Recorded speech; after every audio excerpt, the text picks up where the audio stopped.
BOLAS Sports Review, where every play breaks through.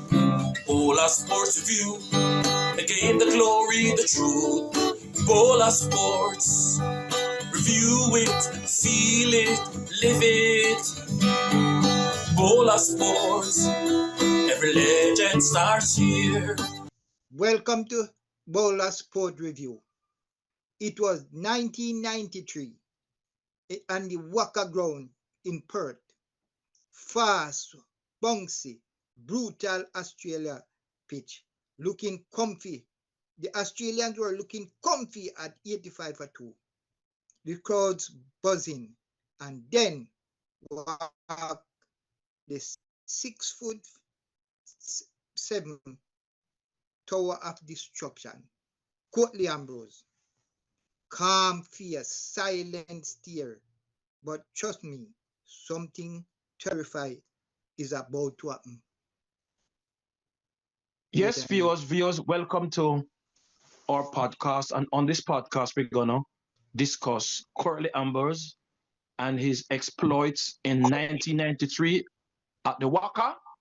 You know, that ground is very famous for producing good results for the fast bowlers. One of the most friendly fast bowling wickets in Australia. And on that day, bowlers, when Rich Richardson, who was the captain at the time, introduced Curtly Ambrose to the bowling attack, he didn't have any idea what was about to unfold, as he took 7 wickets. The first of the wicket was David Boone, and we all know that David Boone is a very good player of fast bowling. Very good player of fast bowling. There was Australia cruising at 85 for 2, and history was about to unfold as David Boone was the first of Ambrose's 7 wickets. Yes, so and he then followed up.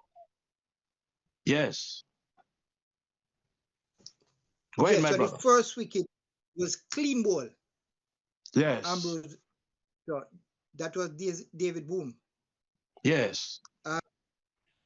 The Aussie laughed nervously, just 1 wicket. Next ball, edge, caught behind.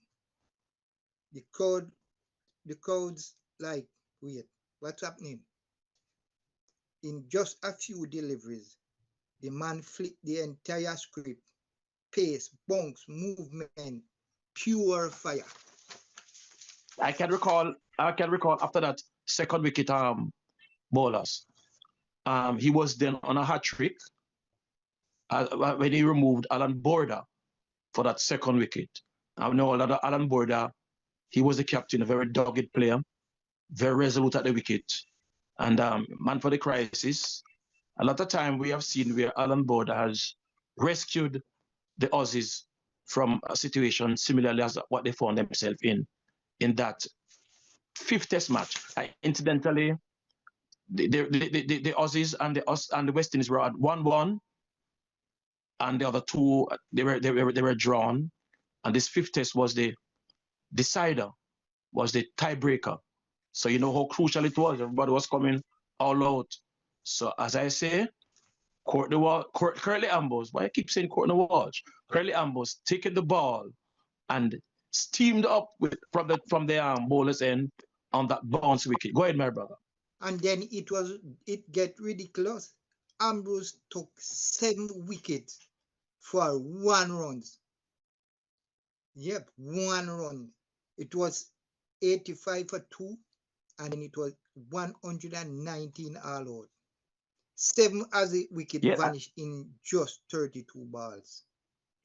Yes, and in that, what makes it so interesting, Ebola, in that 7 wicket he took, he only conceded 1 run. Only 1 run he took in that he conceded in that 7 wicket blast, and that will go down in history as one of the best bowling statistics, best bowling figures by any West Indian or even by any fast bowler throughout the cricketing arena.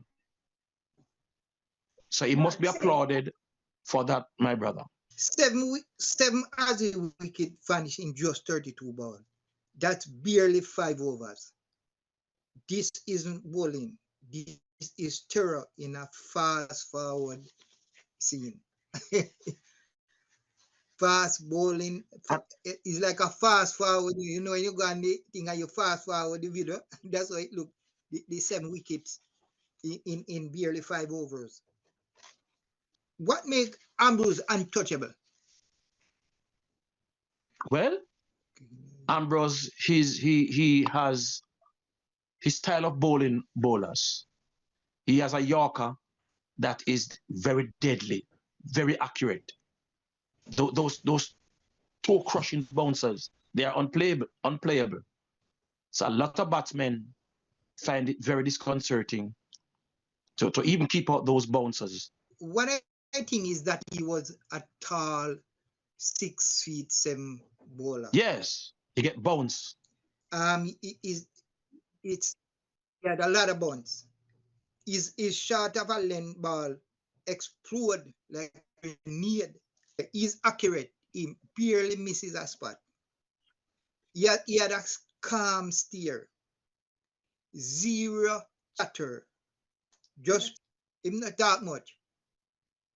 Just pressure. Every Aussie batter looked like they were trapped. One of the ways that Ambrose used to train, he used to put a coin down and try to aim for that coin from 22 yards. And yes, that was attributed to his good training. While he trained, he used to aim for that coin, and as a result, his accuracy would come into play right there when he's in the actual test match or cricket conditions.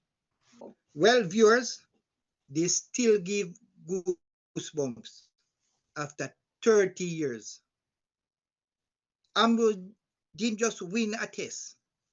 He stamped his name in the cricketing history. West Indies dominate the era.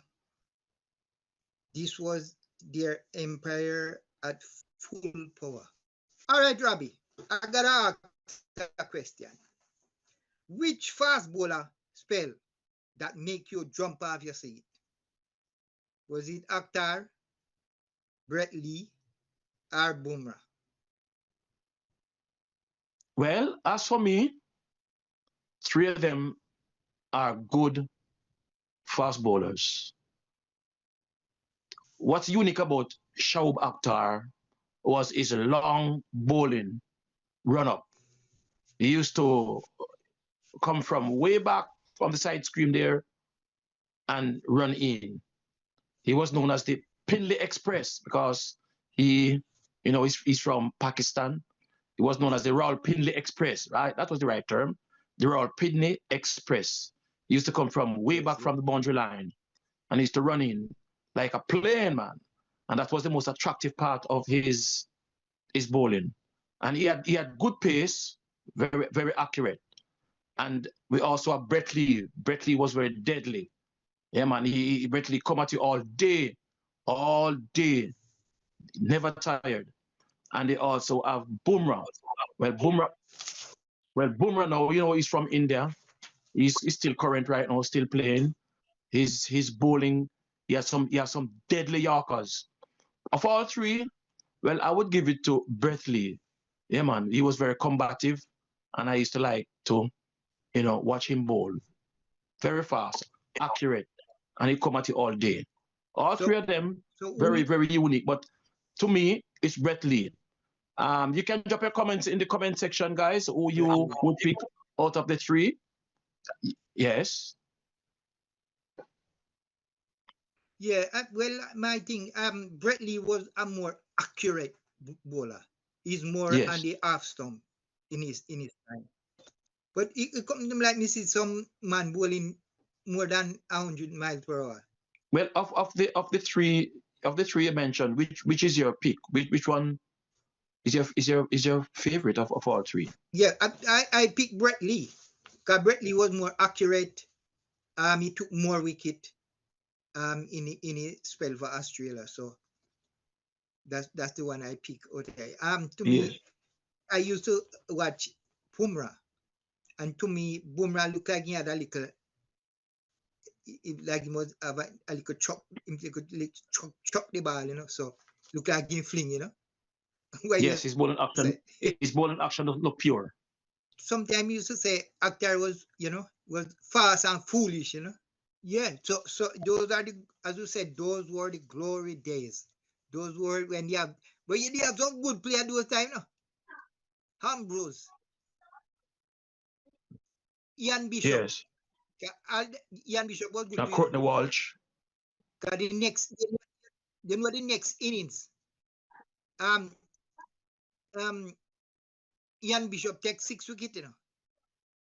Oh yes, in yes. The next innings where them beat. That's first innings. And then the second innings, Bishop takes 6 wickets. Yes. But from a tender age, Curtly Ambrose was showing, from a tender age, Curtly Ambrose was showing promise, you know. Because when he started playing Leeward Islands in the Shell Shield for Leeward Islands, he started playing Shell Shield for the Leeward Islands. He showed that he had a devastating Yorker. Remember those Yorker? Yeah, man. Yeah, sure. Very accurate. Yeah. Had some very accurate Yorker. Toe crushing Yorkers. And he used to draw a crowd when he comes to when he used to draw a crowd when he came to Sabina Park and Kingston. They're playing. Yeah, man. People like Delroy Morgan used to face him, Robert Samuels, and those guys.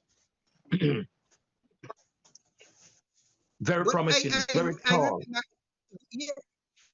I remember we used to listen them. Him used to. There was a game when the other side need like 120, and they bowl them before them read that. Ambrose and Courtney Walsh. Curtly Ambrose, partnership with Walsh. Those two used to bring off West Indies because you know that over a period of time in cricket, you know, everything is in partnership. So Curtly Ambrose and Walsh, they were a good duo together, bowling at each end, you know. Just as in Australia, used to have Lillian Thompson, you know. So Curtly Ambrose and Walsh, they were a very formidable bowling duo, you know. And just in the batting, remember Greenwich and Haynes? Yes. Formidable batting partnership, opening partnership. Yeah. So cricket comes in you know, like that.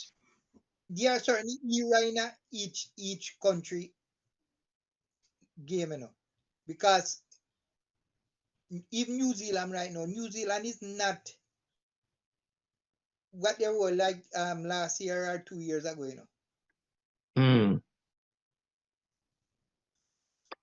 When they beat India, the last time they played India, they beat them bad. But no, it still is most a young team, you know, like even New Zealand, most a young team.